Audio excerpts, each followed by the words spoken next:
Modi Israel गठजोड़ कितना मजबूत है, इसका अंदाजा लगाना जरा भी मुश्किल नहीं है। कतर की अदालत ने भारतीय नेवी के 8 साबिक एहलकारों को सजाए मौत सुना दी। कतर में भारतीय नेवी के 8 एहलकारों को गुज़श्ता साल गिरफ्तार किया गया था। साबिक भारतीय नेवी एहलकारों को इसराइल के लिए जासूसी के इल्जाम में कतर में गिरफ्तार किया गया था। मोदी हुकूमत को इसराइली जासूसी सॉफ्टवेयर तक रसाई किसने दी? इसराइल की आशीर्वाद से हासिल हुई। और इसराइल और भारत इस वक्त पाकिस्तान के खिलाफ लॉबिंग कर रहे हैं, प्रॉक्सी वॉर कर रहे हैं, सोशल मीडिया पर झूठी खबरें फैला रहे हैं और भारत सर तोड़ कोशिशों में लगा हुआ है। अचानक रात के वक्त ये जो नेवल ऑफिसर्स थे, इन नेवल ऑफिसर्स के घरों पे पड़े छापे और छापे मारे कतर की इंटेलिजेंस सर्विस ने, और पता ही चला कि जनाब ये जो कतर की ये जो सबमरीन्स का जो सेंसिटिव काम हो रहा था उसकी इंफॉर्मेशन पास कर रहे थे इंडिया को और इसराइल को। कतर ने इन पूर्व अधिकारियों पर जासूसी का आरोप लगाया था। हैरानी की बात देखिए कि कतर ने ना तो कोई सबूत दिया और ना ही कोई बयान दिया। कतर ने चुपचाप इन 8 पूर्व नौसैनिकों को गिरफ्तार कर लिया। ये खबर बड़े ही रहस्यमयी तरीके से दुनिया के सामने आई। अब ऐसे में भारत का दिल जलना तो बनता है, और सच कहते हैं जो दूसरों के लिए गड़ा खोदता है वो खुद भी उसमें गिर जाता है। इसीलिए साजिशी और फसादी मोदी की किस्मत में रुसवाई और जिल्लत ही लिखी हुई है।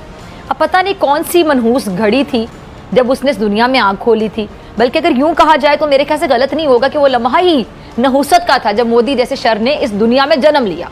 तो ये कतर वाले जो हैं ये क्या मैसेज देना चाह रहे हैं भारत को और दुनिया को? क्योंकि वैसे तो ये यूएस के बाहर जाते नहीं है, तो क्या यूएस इनसे कह के करवा रहा है कि भाई भारत तुम हमारी बात नहीं मानते हो, तुम आ जाओ थोड़ा लाइन पे?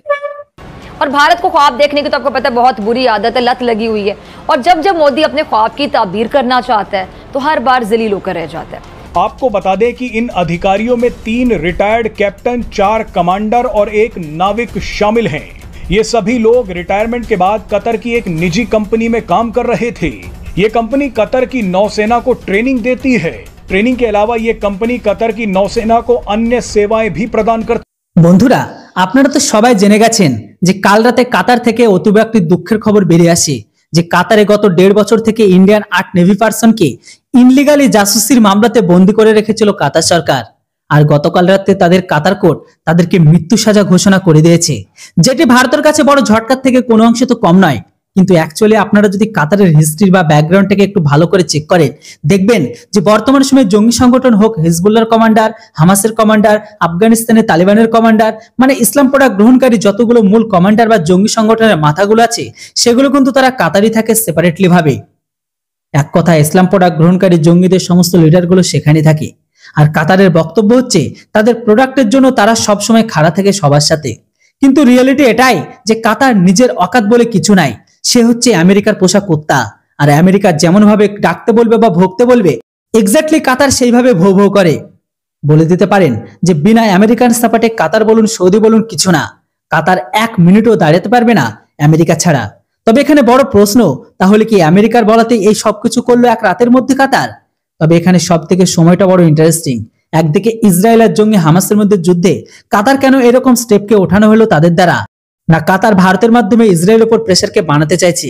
দেখুন, এই সমস্ত বিষয় এখন কথা বলা সম্ভব নয়, কারণ আমাদের মেন উদ্দেশ্য এখন হচ্ছে এটাই যে আমাদের সমস্ত 8 জন নৌসেনাকে বাঁচানো। এরপরে অবশ্যই ভিডিও আপনাদের বলে দেব যে এক্স্যাক্টলি হয়েছেটা কি। তবে এই মুহূর্তে পূর্ব পাকিস্তান আর পাকিস্তান অনেক খুশিতে আছে, সেই খুশিটা কিন্তু বেশিক্ষণ যে তাদের থাকবে না। तो বন্ধুরা ভিডিওর পরবর্তী অংশটা অবশ্যই আপনারা দেখে নিন। मुझे जो समझ आ रही है रिगार्डिंग ये कतर वाला इशू, इन्होंने ऑलरेडी इम्प्रिजन करके रखा हुआ ही था ये सेलर्स को, और they were waiting for the right time. और आप जानते ही हैं कि एंटी भारत उनका स्टैंड रहता ही है, लेकिन ये अभी होना इसलिए कोइंसिडेंस नहीं है क्योंकि इजराइल गाजा वाला जो इशू चल रहा है उसमें कतर को कुछ भी रोकने के लिए कुछ कर नहीं पा रहे वो। तो यूएस डीप स्टेट बोलो या जो अलायंस है यूएस के इजराइल को रोकने के लिए कुछ नहीं कर पा रहे। यू मीन इजराइल को रोकने के लिए कुछ नहीं कर पा रहे।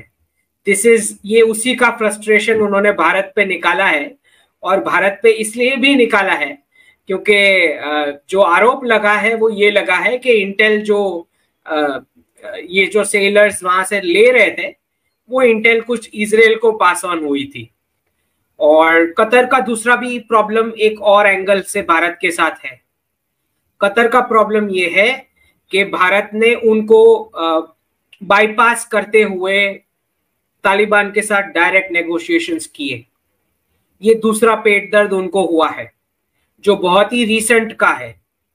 ठीक, तो अगर मतलब लोगों का शायद नजर नहीं गया होगा, अफगानिस्तान में अभी रिसेंटली सिख और हिंदू रिप्रेजेंटेटिव ऑफिशियली नॉमिनेट हुए हैं काबुल के लिए, और डिस्कशन शुरू हो रहे हैं कि कैसे वापस अफगानीज सिख और हिंदू आना शुरू करेंगे वापस अफगानिस्तान।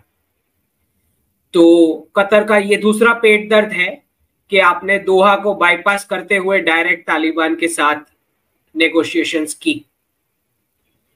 तो मल्टी फ्रंट प्रॉब्लम है उनको। तो वैसे तो कतर के पास तो अपना फूड भी नहीं है, फूड के लिए भी भारत के ऊपर डिपेंडेंट है, लेबर के लिए भी भारत पर डिपेंडेंट है। तो भारत क्यों नहीं उसको लीवरेज कर सकता? देखिए, जो स्टेप्स दिख रहे हैं मुझे दिख रहा है कि अगर तो कोई हायर कोर्ट्स वाला एक एवेन्यू होगा तो वो एक्सप्लोर होगा। दूसरा, आपके पास फिर डायरेक्ट आईसीजे वाला ऑप्शन है, इंटरनेशनल कोर्ट ऑफ जस्टिस वाला, जो आपने कुलभूषण के लिए भी एक्सरसाइज किया था। और तीसरा दिखाई दे रहा है कि जो आपने बताया कि फूड सप्लाईज वाला कुछ रोकना या रीनेगोशिएट करना। But at this point in time लग रहा है कि फुल ऑन ब्लो अप नहीं होएगा इशू। ये लीगल एवेन्यूज वाला पहले प्रेफर करेंगे इसको सॉल्व करने के लिए। This is what it looks like. वहाँ पे भेजा, अच्छा ये भी जाहिर है कि हुकूमत को ही जासूसी कर रहे होंगे ना, वहाँ गए नेवल ऑफिसर्स, तो फिर वहाँ पे हुकूमत को ही बता रहे थे या इसराइल को दे रहे थे, तो जाहिर है। लेकिन ये जो 8 लोग हैं इनको कतर में इसराइल के लिए, कतर में इसराइल और इंडिया के लिए जासूसी करने के इल्ज़ाम में सज़ाए मौत सुना दी गई है। ये जो कर रहे थे, जो जासूसी हो रही थी, वो जासूसी हो रही थी इसराइल के लिए। सही। और ये इसराइल के न्यूज़पेपर्स ने, ये इसराइल 24, अगर हम 13 स्लाइड दिखाएं तो उस वक्त उन्होंने, जब ये अरेस्ट हुए थे तो उन्होंने कहा था कि 8 इंडियन जो हैं eligibly spying for Israel arrested in Qatar. यानी इशू ये है सारा कि कतर में आप इसराइल के लिए जासूसी कर रहे थे इंडिया के वेटरन्स। तो ये कि इंडिया को और इसराइल को पास कर रहे थे ये कमांडर्स। उसके बाद ये बड़ी एक हैरान कुन बात है, अच्छा पास कर रहे थे, इलेक्ट्रॉनिक कम्युनिकेशन से पकड़े गए, यानी स्काइप, व्हाट्सएप या इस तरह की और जो एप्लीकेशंस होती हैं जो कि मॉनिटर होती हैं, उस पर ये बात कर रहे थे, इन्फॉर्मेशन दे रहे थे, उस पर ये गिरफ्तार हो गए। गिरफ्तार होने के बाद इनको जो है वो इन पे मुकदमा चला, यहाँ से डिप्लोमेट्स इंडिया से गए, उधर से बात होती रही, ये होता रहा, वो होता रहा, काउंसलर एक्सेस दी गई, ये सारा। आज इनको सजाए मौत सुना दी गई है कतर में, यानी इंडिया के 8 नेवल ऑफिसर्स को सजाए मौत सुना दी गई है। एक ये बड़ी अजीब सी बात है, अभी तो ये कनाडा का फड्डा नहीं ख़त्म हुआ कि वहाँ पर पहले क्या होता रहा है, और ये बड़ी अजीब सी बात है कि अच्छा serving officers, serving decorated officers हैं। अब ये जो एक इशू है, ये एक इशू ऐसा है जो कि यानी मेरा ख्याल है कि आने वाले दिनों में मुझे नहीं पता कि इसको इंडिया कैसे टैकल करेगा। और इंडिया के लिए एक डिप्लोमेटिक फ्रंट पे या कोशिश नहीं की, या बात नहीं की, या अनएक्सपेक्टेड था, या क्या था।